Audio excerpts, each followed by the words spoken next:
Good morning. So, first, I want to say sorry for missing a week. I don't know if anyone is actually anticipating them releasing on time on Tuesdays, but my schedule did not allow for me to record. So, for those that happened to be listening in, looking forward to it. Sorry for being a week late. This week, I'm going to be going over, I believe, the longest essay I've written. This is it's an argument about morality and whether or not it can exist if there is no God, and whether or not humans can make moral claims if there were no God. One of the most common arguments I hear when it comes to religion, especially I've listened to several hours of debates, and the biggest apparent gotcha that seems to be pulled out is you have no basis to make a claim of morality if there is no God. And I don't agree with that. So there's two frameworks that I've found across the years that I think might be helpful, but one of them I actually might be setting aside. I don't know if I agree with it, but I will share both, and hope that in this conversation, or in this, I guess, one-sided dialogue, this can advance the argument of morality when it comes to religion. So I don't mean this directly as a negative attack towards religion. Of course, it is an attack on religious thinking, but I want to bring this to the table and wrestle with it. I'm open to talking with anyone who reaches out and see if you disagree with me, or if you want to argue back and forth about this, to see where I get some premises wrong. But I do believe that this essay, I believe I got somewhere, and I'd like to share it and hope that it is useful to someone listening, whether they be religious or not. So the essay is titled C.S. Lewis and Dostoevsky's Morality, What They Got Wrong. So I hope that you find this useful, and here we go.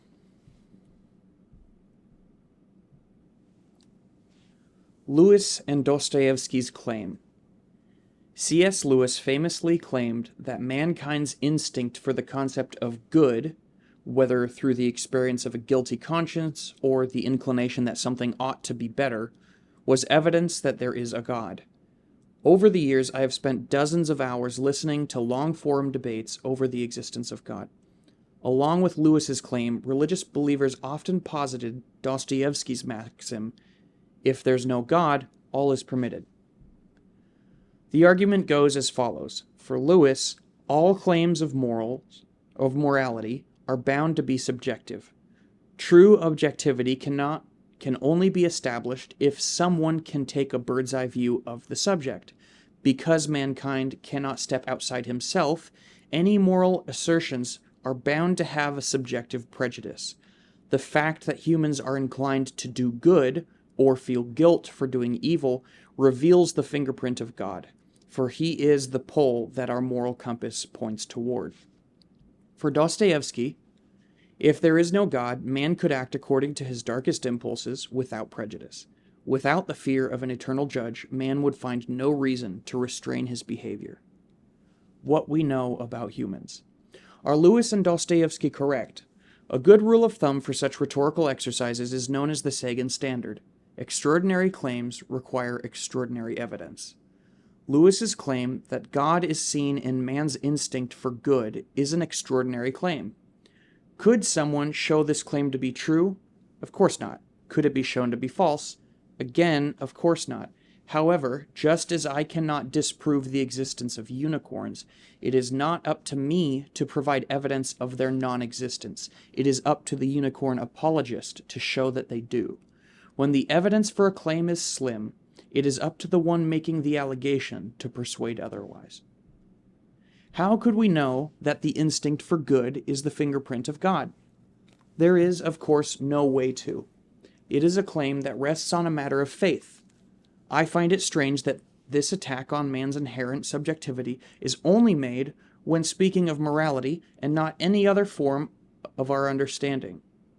If objectivity can never be met unless one is, quote, outside the system being observed, how can we ever claim objective understanding? Again, why is it only morality that religious people argue against when it comes to man's capacity for understanding? For example, how do we know that our instinct to eat is not the fingerprint of Hestia, the goddess of feasting? Are we certain that the impulse for vengeance is not a connection with the god of war, Ares? Is it possible that when a passionate obsession with a lover overcomes us, that we are under the influence of Cupid? Again, I am not claiming these things are true. If I were, the onus would be on me to justify the claims with evidence.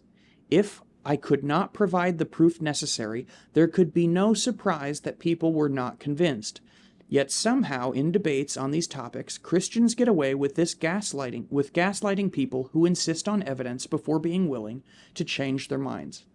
They will say such, quote, stubbornness is proof of their opponent's rebellion against God, that we who have been made in such a way that we cannot so easily believe are willfully blinding ourselves from the truth. For such reasons, I find debating religious people on these matters difficult to bear. At any point, they can insert an asterisk with no grounding in evidence. Such asterisks come in the form of, we only see in part, or who can understand the mind of God?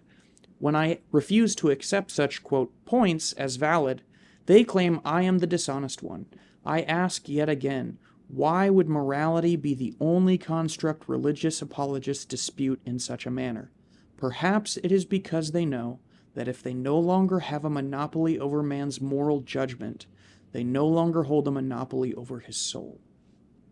Regarding Dostoevsky, he is one of the greatest minds I have come across. However, his view that without a god, mankind would have no bulwark against their darkest impulses rests on two fallacies.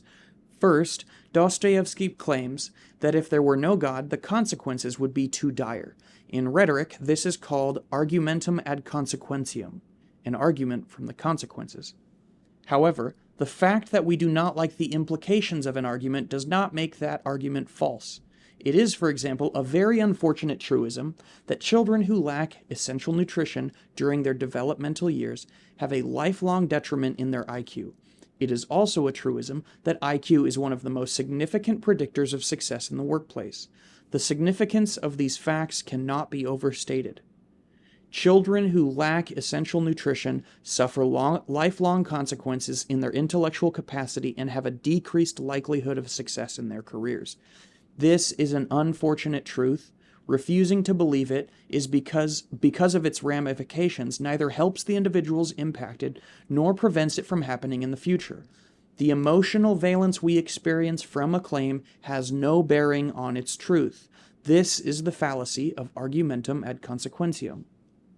Dostoevsky's second fallacy rests on a misinterpretation of humans as social beings. While humans are very well capable of mayhem, we also have the capacity for empathy. Rudimentary forms of this trait can be seen across many species from our ancestral past.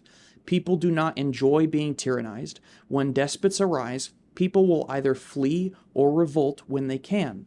Additionally, humans have a unique capacity to learn from the experiences of others, giving us the ability to refrain from making potentially stupid decisions. Much of the antisocial behavior people exhibit is severely punished by others. Because we have the capacity to learn vicariously, we can avoid these pitfalls without needing to experience them firsthand. This capacity, coupled with our awareness of the future, allows us to avoid much suffering. The ability to look to the future gives us another ability. We can develop a respectful relationship with iterations of ourselves. It is not just me at this present moment that I have to consider. There will be me in 5 minutes, me in 5 years, and, if I'm fortunate, me in 5 decades. It is, therefore, optimal to learn how to dance with life in a manner that is beneficial across time for ourselves, and given that we are social beings, beneficial for those around us. While we are on the topic of humans as social creatures, it is worth noting that we have a strong, biochemically regulated distaste for social rejection. Additionally, we enjoy camaraderie, competition, and play. Oxytocin, a hormone responsible for emotional regulation, building trust and empathy, and interpersonal bonding, is released when we touch. Serotonin, another biological system, increases when we accomplish our goals and move up in hierarchical structures. We are biochemically incentivized to learn how to play well with others. Individuals that cannot or will not have a poor reputation and are quickly cast out. This is not a good game. Not only do these individuals miss out on friendships, they lose access to the resources, services, and recreation that would have come with those friendships. We are much better off learning to live harmoniously with others. Dostoevsky's conception of humanity as inherently impulsive and myopic pleasure seekers assumes that people are indelibly psychopathic, which would be a disposition to disregard and violate the rights of others; Machiavellian, which is someone who manipulates others while justifying any means to reach their desired end; sadistic, someone that enjoys inflicting pain and humiliation upon others; and narcissistic, a tendency to over-evaluate oneself. To reiterate, Dostoevsky's conception of humanity is inherently impulsive and myopic pleasure seekers, assumes that people are indelibly psychopathic, Machiavellian, sadistic, and narcissistic. This is not true. The dark tetrad, which is the umbrella term coined for the aforementioned traits, is observed in roughly 1% of women and 3% of men. The assertion that without God humans would be destined to manifest such characteristics is baseless.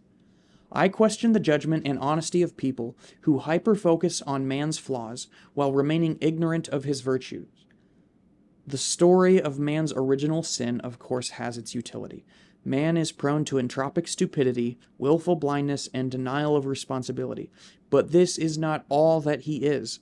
Man created skyscrapers, landed on the moon, invented tampons. The freedom that this afforded women cannot be overstated. Has nearly eradicated starvation worldwide, and has pushed back diseases for the sake of loving their neighbor. We exhibit these virtues not only because of the biblical commandment to do so, though it would be dishonest to state that it played no part. We do so because we delight in helping those around us. We are hardwired for empathy. We enjoy seeing others smile. We are instinctually disgusted when we witness someone in pain. Such phenomena are potent drivers for selfish individuals to do good. In their own self-interest, they make the world a better place. When you make the allegation that we are only evil, you reveal your ignorance, or you are cherry-picking our flaws while leaving our virtues on the tree. In this manner, Dostoevsky is not only wrong, he is antithetically wrong. Which of the following claims is more probable? Without God, man would be destined to commit atrocities and have no reason to be good to his fellow man, or any evil whatsoever can be permitted if one believes God is on their side. How we define our terms. If we are alone in this universe, if it is up to us to stumble along the way to create paradise, could we manage it? If we are merely vehicles carrying selfish genes with the purpose of propagation, how and why would we define morality? First and foremost, we should look at the premise underlying the question. Is man capable of objectivity? In the animal kingdom, only man is capable of reason. How can we determine if our reason is reliable? To paraphrase Matt Dillahunty, our trust in reason is based on its continued ability to produce effective results. How can we know if our understanding of physics is reliable? Do the bridges hold, or do they fall? If our relationship with a given phenomenon is one where we consistently see the results we predict, it is probable to assume that we understand it. Why would the realm of morality be any different? To illustrate this, let us digress into the etymology of plants. What is a vegetable? Can we be sure we are correct? Are the distinctions between a fruit and a vegetable arbitrary? If the distinctions change across time, does this give us reason to disregard our pursuit of understanding the subject? Before the early 15th century, there were no categorical distinctions between types of edible plants. It was not until 1767 that the word vegetable entered the conversational zeitgeist. Simply put, a vegetable was a considered an edible plant or root. Over 250 years later, we now distinguish fruits, food from the flower of a plant, from vegetables, the edible part of a plant, not from a flower. Over many a dinner table, the categorical identity of a tomato is still debated. A tomato is a fruit. Given that humans survived most of history without the two categories, it could easily be said that the entire debate is fruitless. Though the cynicism is understandable, it is not helpful. Since time began, we have lived with the curse of a tortuous universe. We must arduously forage for wisdom. We must learn what is wheat and what is chaff. Leo Tolstoy beautifully illustrates that we must be gracious when someone stumbles along their way to the light. Look at my life now and compare it to my former life. You will see that I am trying to live out the truth I proclaim. Unable to live up to the high ideals he taught, the priest admits that he has failed, but he cries, "Attack me if you wish. I do this myself, but don't attack the path I follow. If I know the way home, but am walking along it drunkenly, is it any less the right way simply because I am staggering from side to side? Do not gleefully shout, 'Look at him! There he is, crawling into a bog.' No, do not gloat, but give your help to anyone trying to walk the road back to God. As we journey uphill, we are bound to fail or change our minds. To believe otherwise is ignorant. To insist otherwise is autocratic. We could throw away the game of categorizations. Perhaps distinctions between food types are unnecessary. The debate of which knowledge should be sparsed and refined will never cease. Is it necessary to understand the differences between arteries, veins, and capillaries? Should they be further distinguished, or are the terms redundant as is? This conversation will always be at the center of every profession. Being cynical of the journey benefits no one. Dejected as we may be, we must accept that perfection is a pursuit, not a destination. Improvement comes incrementally across time, slowed by ignorance and deceit, accelerated by prudence and truthful inquiry. That's what we are stuck with. Our journey of defining, understanding, and enforcing morality follows the same path. We must humbly stumble towards progress. Only an absolutist would demand otherwise. This is the crux on which we must further our discussion. Many religious followers claim that no absolute morality can exist without an absolute being defining the terms. But I am no fan of absolutism. The desire for it is pathological and has roads closely tied to fascism and the inevitable suffering it produces. Unfortunately, or fortunately, we do not get many definitive answers in life. Perhaps this is for the best. While it may leave us prone to error, it also frees us from the chains that certainty brings. Certainty, Satan's eternal sin of pride, is the enemy of understanding. A genuine pursuit of understanding requires one to be willing to learn. If the posture of humility is ever forgone, any knowledge having been won will be apt to decay. Why? No rule is timeless or without exception, and no truth cannot be looked at from a different perspective. We can see life from a limitless amount of perspectives. When we find ourselves in a new environment, we must be willing and able to carefully reanalyze our suppositions.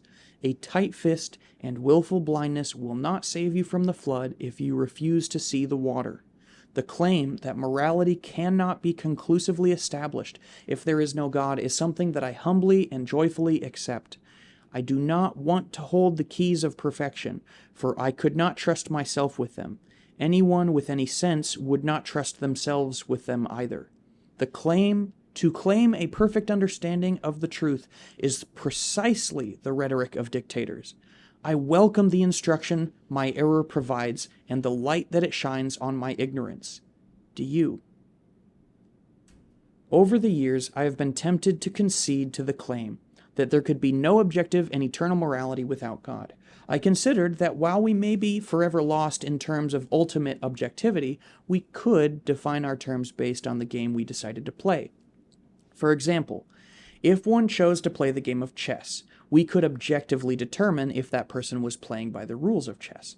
Furthermore, we could objectively rank order the moves that affected the likelihood of victory. If someone won too arrogantly and others did not want to play with them, we could objectively claim that this is a poor strategy for participating in future competitions. Extrapolating this framework into interpersonal morality, we can identify which games we prefer to play together.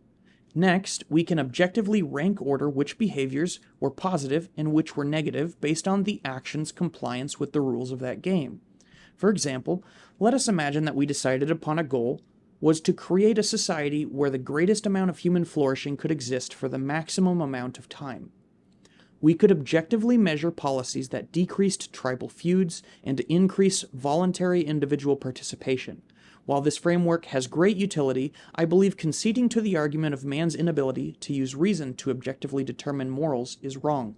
So, to face the challenge posited by theists, we must take this framework slightly further.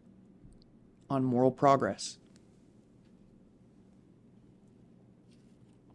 Since the inception of our species, we have had to manage the terrifying reality of starvation, famine, and disease, a fluctuating climate and a lack of resources, war and tyranny, love and heartache, betrayal and trust.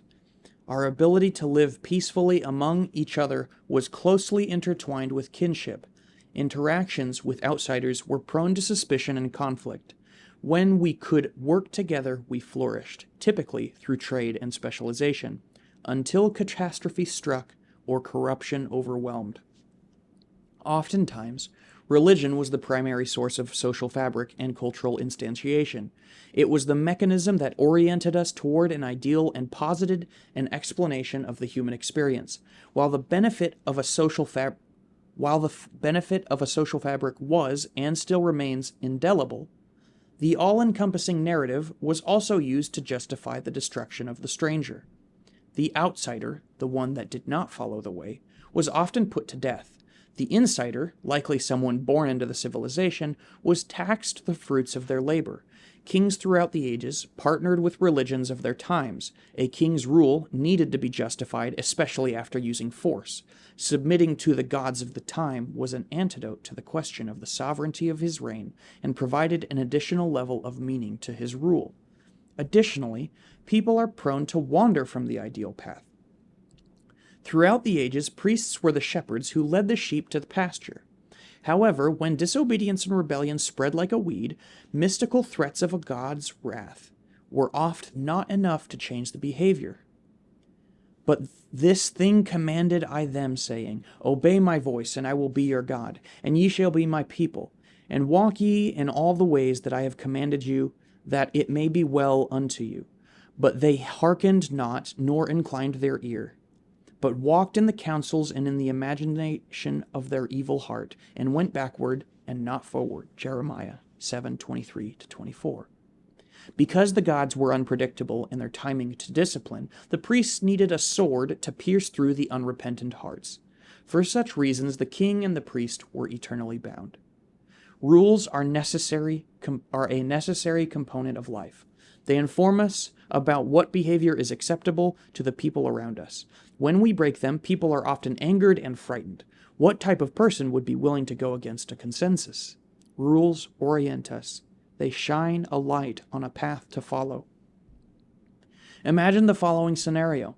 You are scheduled for a mandatory business meeting. When you arrive, you see a disjointed seating arrangement. The chairs do not point in any particular direction. Some individuals face the front of the room, some to the side, and some the back. You are given no direction on where to sit, nor which seating orientation means what. You find the closest chair near a wall. This chair is safe.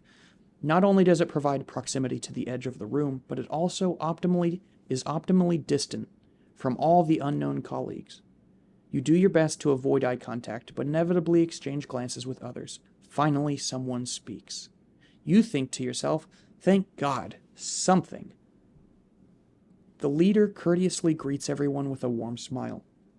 With a soft, maternal voice, she says, We really want to let you decide what this meeting is about. You are the ones on the front line, so you will have the best understanding of what we need. We're looking forward to seeing what you accomplish today. Everyone looks around uncomfortably. You are washed with anxiety. What does do what you think is best mean? How should you know what is best? What if you say something stupid? What if everyone realized that you have not really cared about your job for over a year? You notice some of the others. You see the same panic in their eyes. Now and then, someone stands up and shares something. Everyone calms and listens.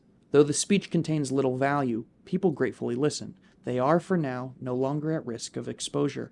However, when the speech ends, the vulnerability returns. Now imagine a different scenario. Rather than a phantasm of chaos, you walk into a room with seats aligned toward the front, a schedule informing you of the day's purpose, and a leader that openly explores the agenda with room for questions. For those who are more artistic and open, this might give you some anxiety, but on average, people want to know what they should do and where they belong.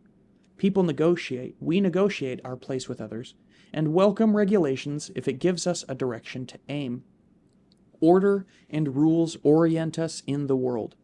Every rule comes at the cost of a freedom, and every renunciation of a rule comes at the cost of a social understanding. Someone must set a standard of behavior, or everything will be left to chaos. We pay this price to live amongst each other. We submit ourselves to an agreed-upon set of rules. In exchange, we can understand each other and live harmoniously. For this reason, I cannot decry religion as only a poison. As mankind progressed through the ages, we better understood the patterns of our behaviors. We noticed that leaders had a proclivity to become corrupt and eventually used their power to leech off the fruits of their people's labor. We took notice of which laws begot peace and which begot destruction. By the time of the Enlightenment, pillars of thought such as Cesare Beccaria, Denis Diderot, David Hume, Immanuel Kant, Gottfried Wilhelm Leibniz, John Locke, Montesquieu, Jean-Jacques Rousseau, Adam Smith, Hugo Grotius, Baruch Spinoza, Voltaire, Thomas Paine, and Thomas Jefferson explicitly articulated the rights of man in ways never before professed. A revolution of freedom and industrial complexity boomed whenever a society adopted these principles. The West explicitly canonized the rights of the individual. As a result, mankind flourished unprecedentedly. Both wealth and global population exponentially soared, and despite the insistence that resources would become scarce, we found the opposite to be true. Resources increased exponentially. How could this be? Human ingenuity, coupled with the protected rights to keep the fruits of one's own labor, also known as capitalism, continuously incentivized betterments to production. As wealth was democratized and resources were no longer scarce, we began to take heed of our conscience. It beckoned us to reanalyze our prejudices and notice the contradiction between our stated ideals and how we treated the other. Slavery was put to death. Women were returned to equanimity alongside men. The story of the West is one of constant introspection and update. We consistently challenge ourselves to eliminate the hypocrisies we have. Historically, anyone who spoke up against their culture or their leader was put to death. In the West, we broke that tradition. No longer subject to the arbitrary whims of a tyrant, the people were given a chance to voice their opinion with the constitutional protection from capricious punishment. To those of religious leaning, can you in good conscience claim that if there is no God, these things are not good? A moral is something concerned with the principles of right and wrong behavior and the goodness or badness of human character. Is it moral to have a law that protects people and individuals' rights to live? In pursuit of objectivity, let us start with the following claims. The well-being of a species must be in alignment with its nature. It is in a fish's nature to swim and an ant-eater's nature to eat ants. Because a fish could not live outside water, we can claim that land is not an environment that produces a fish's well-being, just as a habitat without ants cannot produce the well-being of an ant-eater. What is the nature of man?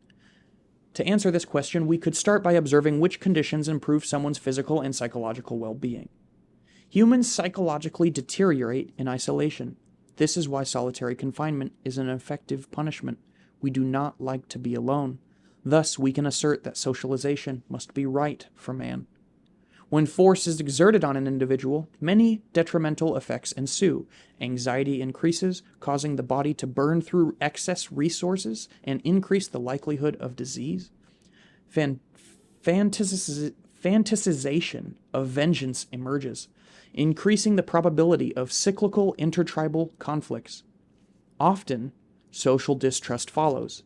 The person decides that people cannot be trusted, reducing the likelihood of optimally socializing in the future. Thus, we can assert that force exerted on an individual is wrong for man. Moral behavior, the concern of what is right or wrong, can be extrapolated from such observations. Will every observation lead to favorable results? Will everyone agree on which observation should take precedence? Will there be a single solution to a given problem? No, no, and no. However, complexity and disagreement are no reason to abandon the pursuit of understanding. Just as we can observe the characteristics of a vegetable, and just as we can redefine what a vegetable is, we can observe and redefine the principles of morality. That is, what is right for man and what is his responsibility to his fellow man should be. Anyone who denies this has no place in a conversation on morality. To debate how man ought to live presupposes his capacity for reason and choice and ignores the reality of his biological makeup. To debate how a man ought to live presupposes his capacity for reason and choice and ignores the reality of his biological makeup. To deny our capacity to use reason as a way of finding truth, or more despicably, to decry certain issues as off-limits for reason to be utilized, is dishonest and rests on a desire to separate man from such aspects of his nature. Why would someone want to tell man that his mind is not his tool to see and understand the world? Why would someone want him to believe that he was eternally damned and must seek penance through unobservable mysteries that require neither reason nor evidence? Why would someone want him to believe that any good that he does is damned and useless because he and his righteousness is filthy rags, and all we do fade as a leaf, and in our iniquities, like the wind, have taken us away? Isaiah 64:6. Why would someone desire to ignore any form of man's biological reality, or, if allowing this, only insist on the antisocial and pathological aspects of his nature? Any claim that man's proper state is outside of his nature, that is, outside of his capacity to think, without the volition to choose, and separate from any biological constitution, does not come from someone interested in morality. Only someone with malicious intent would aim to place a man outside his nature. Only an autocrat would seek to put a man on his knees when his rightful place is to stand. Only a tyrant would intend to destroy a man's reason when his mind is his tool of survival. Only a despot would tell a man that his life is not his to live, but his brother's or his God's to take. Again, I will ask, when you look at man's progress, do you see it as meaningless? When you see that less people are in poverty, fewer are killed in war, and even fewer are under the rulership of evil kings, do you find this to be in vain? Do you believe that such progress has nothing to do with morality? If you do concede that such headway is in fact rooted in man's moral behavior toward his neighbor, do you believe that it could not have been achieved, or man would have no incentive to bring it about if there were no God? Do you think that if your God did not exist and we were on our own, that mankind would be incapable of such feats illustrated earlier? If yes, is your answer, at the very least, you have a very glim, ill-informed, and pathological view of your fellow man. If yes is your answer, I would not trust you to teach me or my children about moral matters. For if mankind is capable of reason, and if he is capable of choice, and if he has a biological nature, he must be capable of doing such things well or poorly, better or worse, for good or for evil. May 14th, 2023. That was a long one. It's a very long essay. Like I said, there were two frameworks in which I had seen this argument when trying to figure out whether or not it was true that morality could exist without God. One of them was Well, we could all agree on a game. The game of individual rights could be a game. And I think that has some utility, because that is partly what we do when we enter a society. When we live in a society, we accept the loss of freedoms that we have, but we get the benefit of knowing how everyone else is going to behave. And it's not easy for us to come up with our own suppositions of decisions, lifestyles, and morals, and so we get to glean off of the wisdom of everyone around us in hopes that they were onto something in the past and in the present. So it is very helpful to be able to do that. But I think that conceding that we would never have objective moral truths might not be the case. Now, I included an asterisk on I do not prefer the idea of wanting objective moral truths. Stamping certainty will bring tyranny.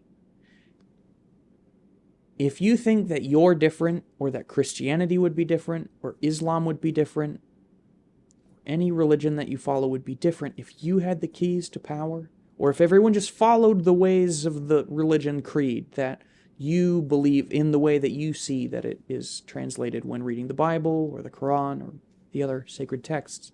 If you believe that, you are no person that I would trust to lead a civilization, because it is so full of arrogance to assume that your interpretation of a vast text such as the Bible could be understood by you. It is complex. It is thousands of years old. It is deeply rooted in myth and history and multiple cultures and has crossed multiple translations. The likelihood that you reading it, even with a lifetime of study and fully understanding it, is beyond arrogant and unlikely. So when you have a fellow Christian and they tell you that they believe that it's scriptural to not let women speak in church, or that it's okay to be racist or hold slaves, and you think, that's anti-scriptural, but they will tell you the same thing, how do you know you're right?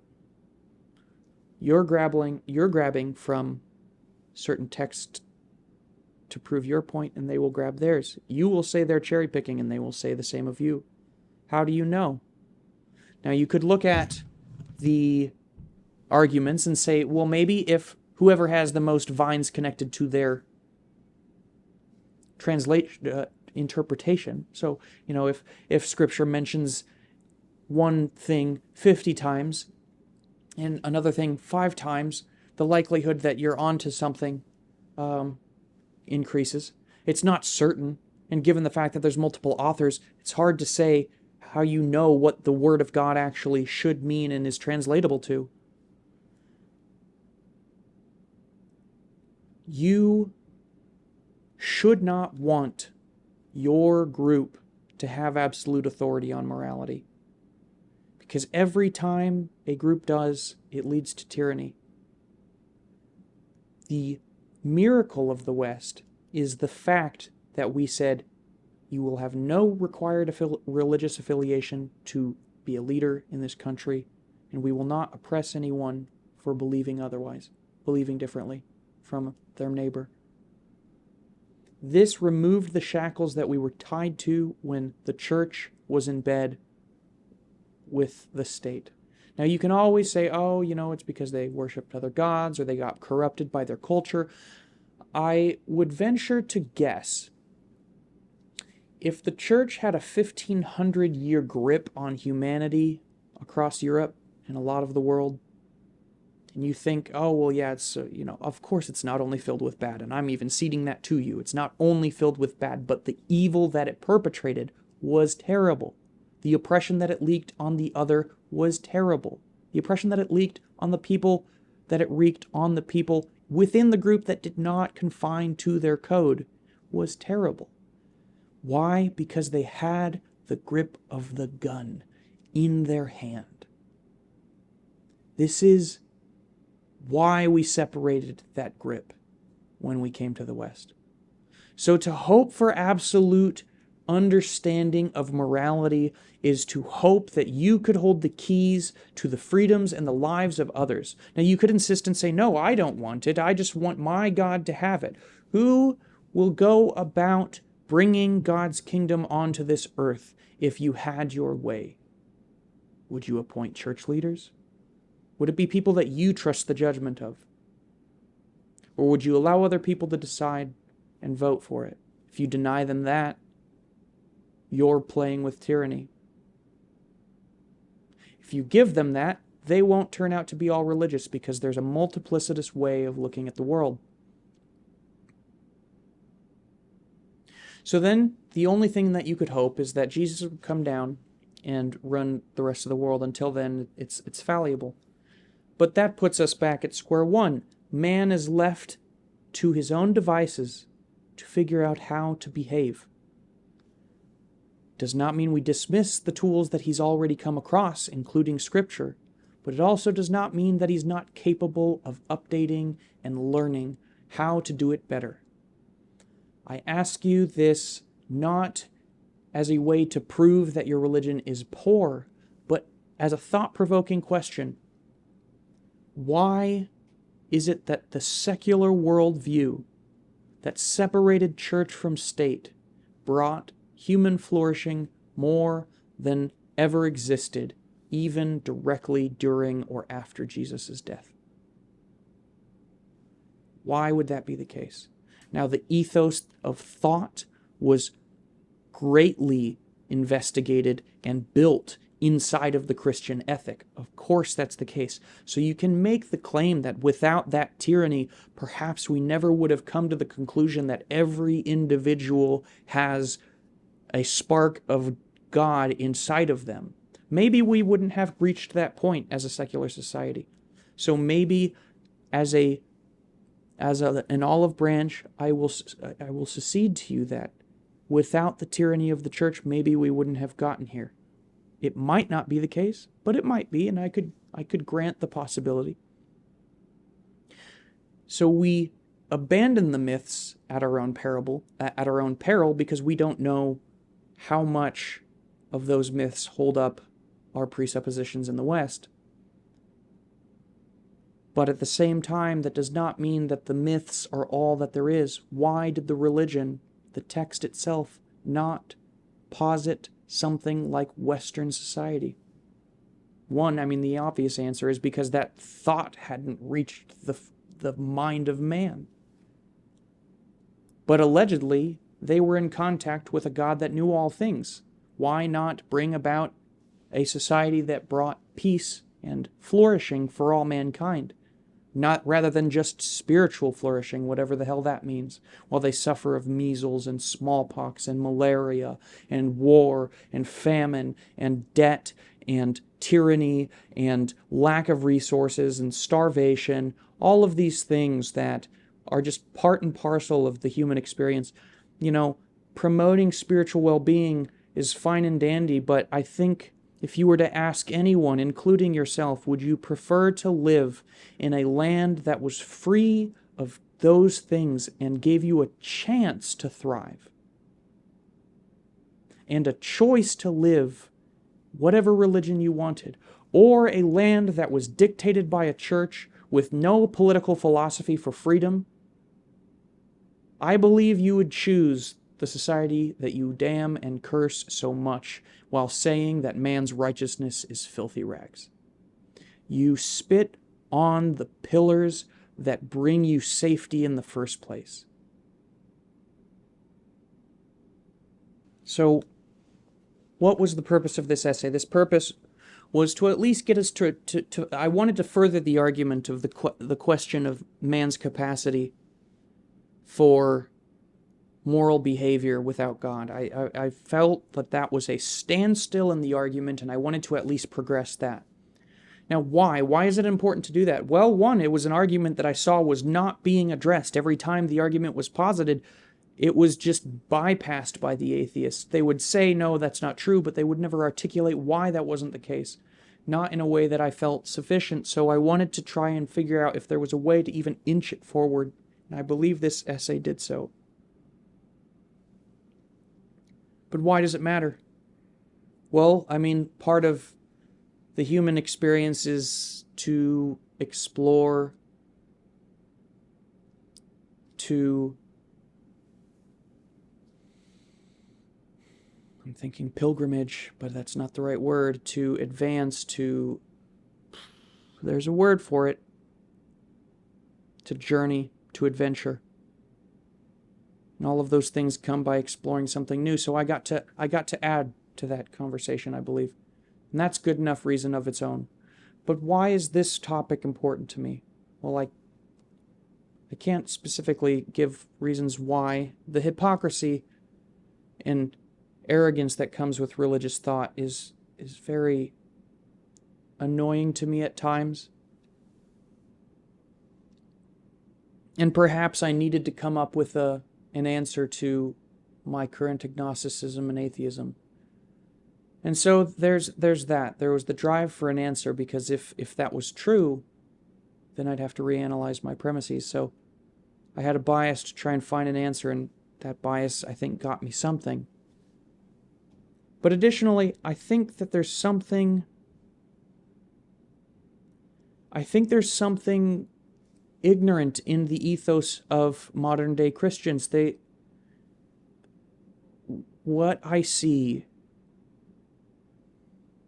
is an oblivious naivety of how they think society should run, how they think Christians should run, everyone thinks that, they know the way. As if they were smart enough to know that. Now, if you say that, they'll say, no, I don't know everything, and God is guiding me along the way. But there is a certainty that they have, a faith that they have, that the path they're stumbling along is the right one.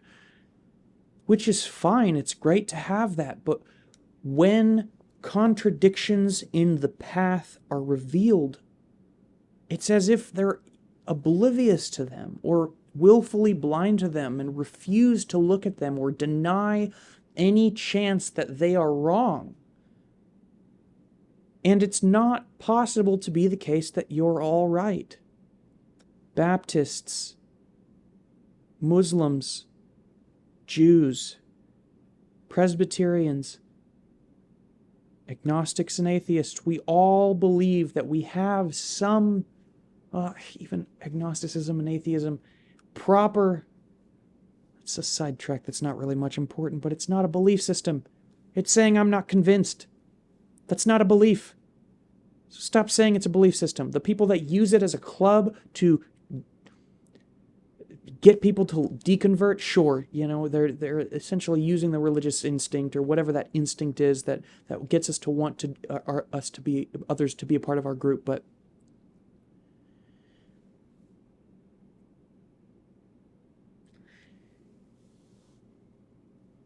there's no way that everyone's correct. And so you have to ask. There's stories of Islam that Islamists will posit of miracles happening. There's stories of Baptists and Catholics. The Catholics believe in their saints. Everyone has miracle stories. How do you reconcile that? Now you could say, I don't know, and I just don't need to think about it. I trust God. Why? Not why do you trust God? Why wouldn't you think about it? You're making the claim that you hold the monopoly on salvation and miracles and power and truth. And other people have the same claims and have results producing it. What are you going to do besides say, I don't know? Is that good enough for you? Is it really? What happened to your spirit of adventure? What happened to your risk of truth? What happened to your risk of trying to learn something new? Why would you kill that part of yourself? Why would you insist that what you know is right? You're doing yourself and your spirit a disservice. I read books by Christians all the time. I'm planning on going through Islam. I wrestle with this because I don't know what is true. I'm trying to stumble along the way to find it. Why would you refuse to look in the other direction if someone tells you that you might be wrong? Why shut it down entirely and only provide yourself with cotton candy, warm hugs, and positive reinforcement in an echo chamber of refusal and denial to acknowledge the idea that you're wrong? You're missing half of the human experience. And you're free in a society to actually look it up and ask the questions. And if you deny a pastor's judgment, you won't be sent to a judge and killed. Why would you forsake that freedom? Why would you let go of the chance to learn in a society that has given you so much freedom? Why deny yourself that type of life? Why not know? Why not look for answers? When a Muslim tells you that they've seen people healed, why not look closer? Why not see if they're full of shit? See if there's doubts that you can find. See if they're telling the truth. If they are telling the truth and it's unmistakably a miracle, why not question your own beliefs and what that means about the truth that you think is true? I know why not. I know it's painful to do so. It's hard to do so. It is hard to read books on racism when you don't think that it is the number one problem in society. It's hard to read books by religious thinkers that only show a positive side of Yahweh.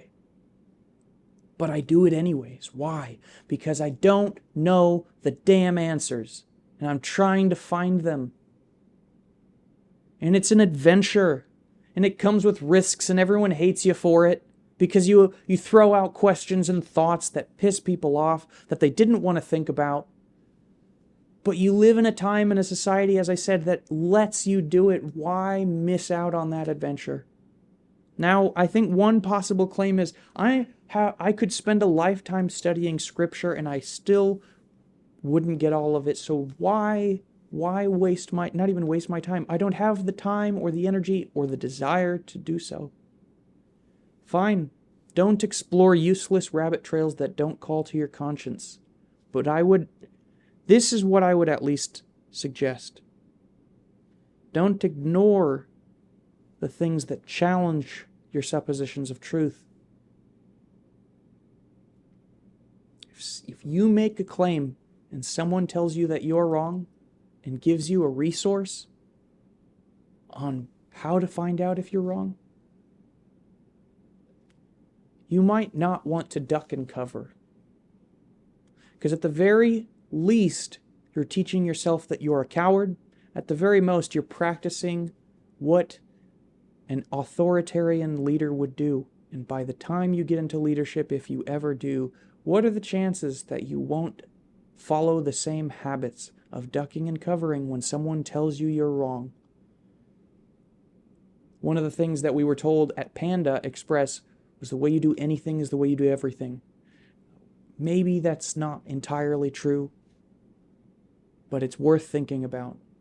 If you tell yourself that you will not look, what is that teaching yourself, and what type of character are you molding? Like I said, this is hard. It is very, very hard to wrestle and try to update a map that you want to be right. I have a bias in hopes and pleasure when I find evidence that goes against a story of the Bible. But I have to check the opposite view. I have to read books that challenge the books that I found that could prove the bias I want. Why? One, because I've seen what happens when people refuse to do so, and I don't want to be that. I don't want to be the bitter Bible stomper. But two, because there's no other way to find truth. And there's so much truth to be gathered that I enjoy the adventure, and I enjoy the knowledge, and I enjoy sharing it.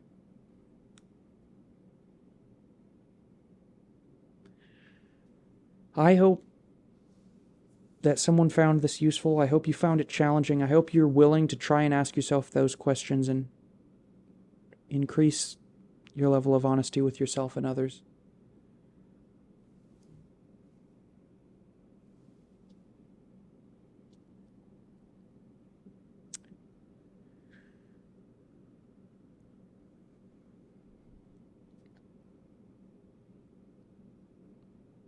One of the most respectable answers that I think I can hear from people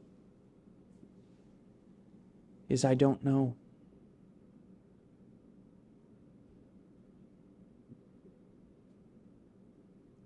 Rather than ducking and covering or denying without evidence.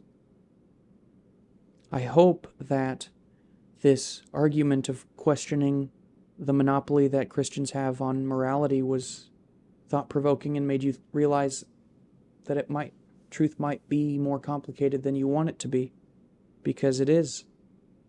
And I hope you take on that challenge.